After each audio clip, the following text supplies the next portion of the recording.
मिथिला नाम की महापुरी में महाराज जनक राज्य करते थे। उनका नाम था सीरध्वज। एक बार वे यज्ञ के लिए पृथ्वी जोत रहे थे।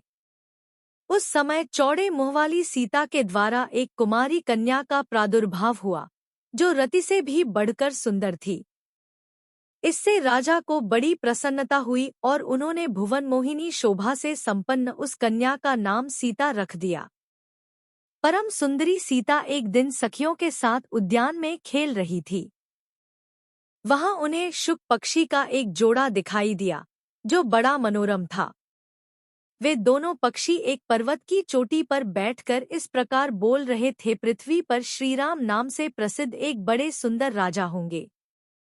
उनकी महारानी सीता के नाम से विख्यात होंगी। श्री रामचंद्र जी बड़े बुद्धिमान और बलवान होंगे तथा समस्त राजाओं को अपने वश में रखते हुए सीता के साथ 11,000 वर्षों तक राज्य करेंगे। धन्य है वे जानकी देवी और धन्य है श्री राम, जो एक दूसरे को प्राप्त होकर इस पृथ्वी पर आनंद पूर्वक विहार करेंगे। बातें करते देख सीता ने सोचा कि तोते के उस जोड़े को ऐसी, ये दोनों मेरे ही जीवन की मनोहर कथा कह रहे हैं, इन्हें पकड़कर सभी बातें पूछो। ऐसा विचार कर उन्होंने अपनी सखियों से कहा, यह पक्षियों का जोड़ा बहुत सुंदर है, तुम लोग चुपके से जाकर इसे पकड़ लाओ। सखियां उस पर्वत पर गईं और दोनों सुंदर पक्षियों को पकड़ लाईं। लाकर उन्होंने सीता को अर्पण कर दिया। सीता उन पक्षियों से बोली, तुम दोनों बड़े सुंदर हो, देखो डरना नहीं। बताओ तुम कौन हो और कहां से आए हो? राम कौन है और सीता कौन है? तुम्हें उनकी जानकारी कैसे हुई? इस सारी बातों को जल्दी जल्दी बताओ। मेरी ओर से तुम्हें भय नहीं होना चाहिए। सीता के इस प्रकार पूछने पर दोनों पक्षी सब बातें बताने लगे। देवी, वाल्मीकि नाम से प्रसिद्ध एक बहुत बड़े महर्षि हैं, जो धर्मज्ञों में श्रेष्ठ माने जाते हैं। हम दोनों उन्हीं के आश्रम में रहते हैं। महर्षि ने रामायण नाम का एक ग्रंथ बनाया है, जो सदा ही मन को प्रिय जान पड़ता है। उन्होंने शिष्यों को उस रामायण का अध्ययन कराया है तथा प्रतिदिन वे संपूर्ण प्राणियों के हित में संलग्न रहकर उस रामायण के पद्यों का चिंतन किया करते हैं। रामायण का कलेवर बहुत बड़ा है। हम लोगों ने उसे पूरा पूरा सुना है। बारंबार उसका गान और पाठ सुनने से हमें भी उसका अभ्यास हो गया है। राम और जानकी कौन है, इस बात को हम बताते हैं तथा इसकी भी सूचना देते हैं कि श्रीराम के साथ क्रीड़ा करने वाली जानकी के विषय में क्या क्या बातें होने वाली हैं। तुम ध्यान देकर सुनो। महर्षि ऋष्यशृंग के द्वारा कराए हुए पुत्रेष्टि यज्ञ के प्रभाव से भगवान विष्णु राम, लक्ष्मण, भरत और शत्रुघ्न ये 4 शरीर धारण करके प्रकट होंगे। देवांगनाएं भी उनकी उत्तम कथा का गान करेंगी। श्रीमान राम महर्षि विश्वामित्र के साथ भाई लक्ष्मण सहित हाथ में धनुष लिए मिथिला पधारेंगे। उस समय वहां एक ऐसे धनुष को, जिसका धारण करना दूसरों के लिए कठिन है, देखकर वे उसे तोड़ डालेंगे और अत्यंत मनोहर रूप वाली जनक किशोरी सीता को अपनी धर्मपत्नी के रूप में ग्रहण करेंगे। फिर उन्हीं के साथ श्री रामचंद्र जी अपने विशाल साम्राज्य का पालन करेंगे। ये तथा और भी बहुत सी बातें वहां रहते समय हमारे सुनने में आई हैं। सुंदरी, हमने तुम्हें सब कुछ बता दिया। अब हम जाना चाहते हैं, हमें छोड़ दो।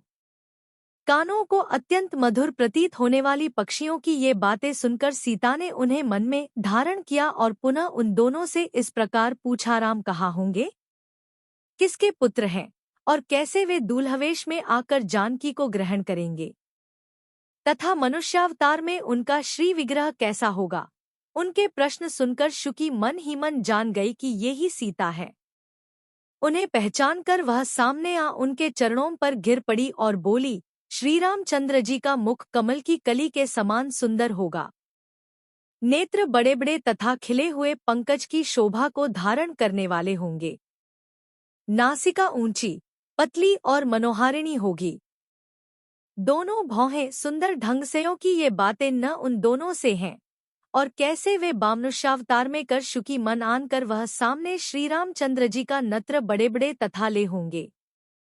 नासिका भौहें सुंदर ढंग से परस्पर मिली होने के कारण मनोहर प्रतीत होंगी। भुजाएं घुटनों तक लटकी हुई एवं मन को लुभाने वाली होंगी। गला शंख के समान सुशोभित और छोटा होगा। वक्षस्थल उत्तम, चौड़ा एवं शोभा संपत्र होगा। उसमें श्रीवत्स का चिन्ह होगा। सुंदर जांघों और कटिभाग की शोभा से युक्त उनके दोनों घुटने अत्यंत निर्मल होंगे, जिनकी भक्तजन आराधना करेंगे। श्री रघुनाथ जी के चरणारविंद भी परम शोभायुक्त होंगे और समस्त भक्तजन उनकी सेवा में सदा संलग्न रहेंगे। श्री रामचंद्र जी ऐसा ही मनोहर रूप धारण करने वाले हैं। मैं उनका क्या वर्णन कर सकती हूँ।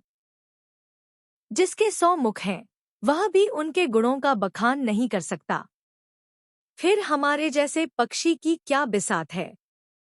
परम सुंदर रूप धारण करने वाली लावण्यमयी लक्ष्मी भी जिनकी झांकी करके मोहित हो गईं, उन्हें देखकर पृथ्वी पर दूसरी कौन स्त्री है जो मोहित न हो।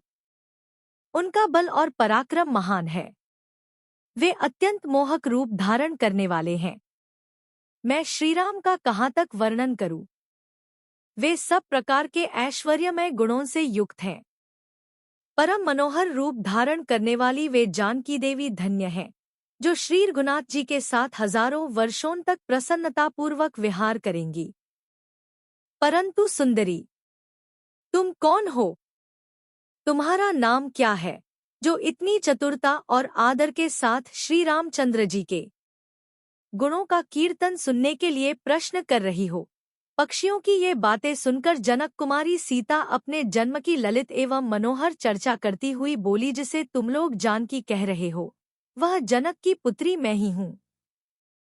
मेरे मन को लुभाने वाले श्रीराम जब यहाँ आकर मुझे स्वीकार करेंगे, तभी मैं तुम दोनों को छोड़ेंगी, अन्यथा नहीं, क्योंकि तुमने अपने वचनों से मेरे मन में लोभ उत्पन्न कर दिया है। अब तुम इच्छानुसार खेल करते हुए मेरे घर में सुख से रहो और मीठे मीठे पदार्थ भोजन करो। यह सुनकर सुग्गी ने जानकी से कहा, साध्वी, हम वन के पक्षी हैं, पेड़ों पर रहते हैं और सर्वत्र विचरा करते हैं। हमें तुम्हारे घर में सुख नहीं मिलेगा।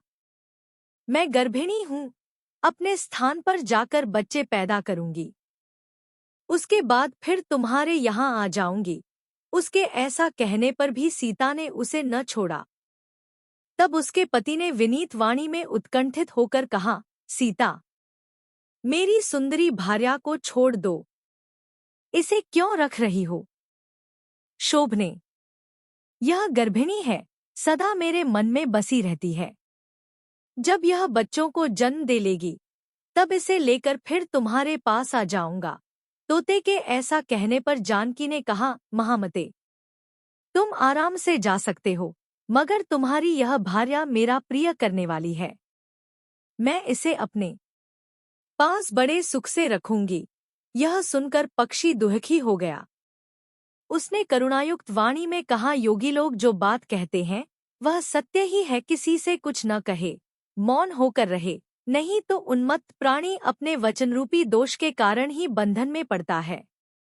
यदि हम इस पर्वत के ऊपर बैठकर वार्तालाप न करते होते तो हमारे लिए यह बंधन कैसे प्राप्त होता। इसलिए मौन ही रहना चाहिए। इतना कहकर पक्षी पुनः बोला, सुंदरी, मैं अपनी इस भार्या के बिना जीवित नहीं रह सकता, इसलिए इसे छोड़ दो। सीता, तुम बड़ी अच्छी हो, मेरी प्रार्थना मान लो।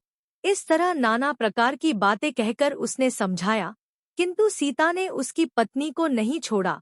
तब उसकी भाईनी क्रोध और दुहक से आकुल होकर जानकी को शाप दिया, अरे, जिस प्रकार तू मुझे इस समय अपने पति से विलग कर रही है, वैसे ही तुझे स्वयं भी गर्भिणी की अवस्था में श्रीराम से अलग होना पड़ेगा।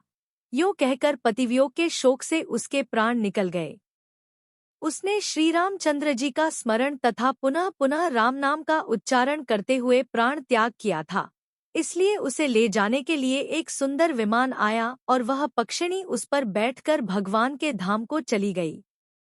भार्या की मृत्यु हो जाने पर पक्षी शोक से आतुर होकर बोला, मैं मनुष्यों से भरी हुई श्रीराम की नगरी अयोध्या में जन्म लूंगा तथा मेरे ही वाक्य से उद्वेग में पड़कर इसे पति के वियोग का भारी दुहक उठाना पड़ेगा। यह कहकर वह चला गया। क्रोध और सीता जी का अपमान करने के कारण उसका धोबी की योनि में जन्म हुआ। जो बड़े लोगों की बुराई करते हुए क्रोधपूर्वक अपने प्राणों का परित्याग करता है, वह द्विजों में श्रेष्ठ ही क्यों न हो, मरने के बाद नीच योनि में उत्पन्न होता है। यही बात उस तोते के लिए भी हुई। उस धोबी के कथन से ही सीता जी निंदित हुईं और उन्हें पति से वियुक्त होना पड़ा।